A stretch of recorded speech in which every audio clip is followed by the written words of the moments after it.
Ma'am, इनका सवाल है, सफलता के सही मायने क्या है? हमें ज़्यादा से ज़्यादा पैसे कमा के लोगों को दान दक्षिणा करना चाहिए या कुछ और? जी, सफलता के सही मायने हर व्यक्ति के लिए अलग है। जो प्रापंचिक या मेटेरियलिस्टिक पर्सन है उसके लिए सफलता पैसा ही है। स्पिरिचुअल पर्सन के लिए, जो आध्यात्मिक बन चुका है, उसके लिए सफलता ध्यान ज्ञान सेवा ही है। तो अगर हम दोनों में बैलेंस कर लेते हैं, मान लीजिए आप प्रापंचिक, क्योंकि आप आध्यात्मिक हैं तो साथ में आप प्रापंचिक भी हैं, मटेरियल भी हैं, क्योंकि हम इस जीवन में अगर आए हैं तो अनुभव हमें सब तरह से लेनी है। बैलेंस करना आना चाहिए। तो सफलता क्या है? जब हम आनंद और ब्रह्मा की स्थिति में होते हैं। और आनंद और ब्रह्मा क्या होता है? जब हम ध्यान ज्ञान सेवा लक्ष्मी पार्वती और सरस्वती तीनों देवियों को अपने अंदर समा लेते हैं। लक्ष्मी अगर हम देखें तो प्रापंचिक रूप में धन के रूप में होती है, लेकिन अगर हम स्पिरिचुअल रूप में देखें तो वो एक सेवा के रूप में होती है, क्योंकि एनर्जी है लक्ष्मी। अगर आप दे रहे हैं तो वो वापस भी आएगी, और अगर आप सेवा दे रहे हैं तो सेवा आपको किसी ना किसी रूप में मिलेगी। अगर आप पैसा दे रहे हैं तो पैसा किसी रूप में मिलेगा।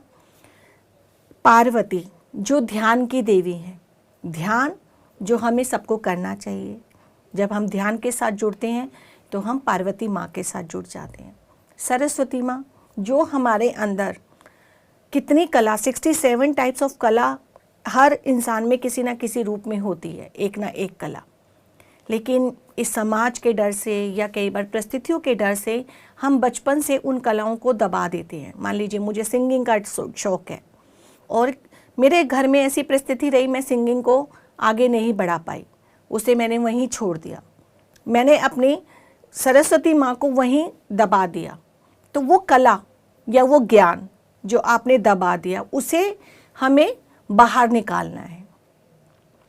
आपके पास लक्ष्मी अगर प्रापंचिक रूप में धन के रूप में आ गई, आपके पास ध्यान भी आ गया, अब आपके अंदर कोई ना कोई कमी, आप सोचते कुछ ना कुछ कमी है, मेरे पास सब कुछ है लेकिन मैं फिर भी शांत नहीं हूँ। सफलता है लेकिन सफलता के बावजूद भी आप शांत नहीं रह पाते, तो आपको सरस्वती माँ को लेके आना है। अगर आपके पास लक्ष्मी है, सरस्वती है, तो आपको पार्वती माँ को अपने साथ लेके आना है। अगर पार्वती हैं, सरस्वती हैं, तो आपको लक्ष्मी माँ को अपने साथ लेके आना है। अब आपको सेवा के रूप में, जैसे आप कह रहे हैं कि मुझे दान देना चाहिए या नहीं देना चाहिए, अगर आप स्पिरिचुअल हो गए हैं और लक्ष्मी आपके पास है तो आप उसे पिरामिड बनवाने में, लाइब्रेरीज बनवाने में, सेशंस करने में, कुछ किसी भी रूप में आप उस लक्ष्मी का सदुपयोग कर सकते हैं। तो आनंद और ब्रह्मा ही असली सफलता का प्रयास है।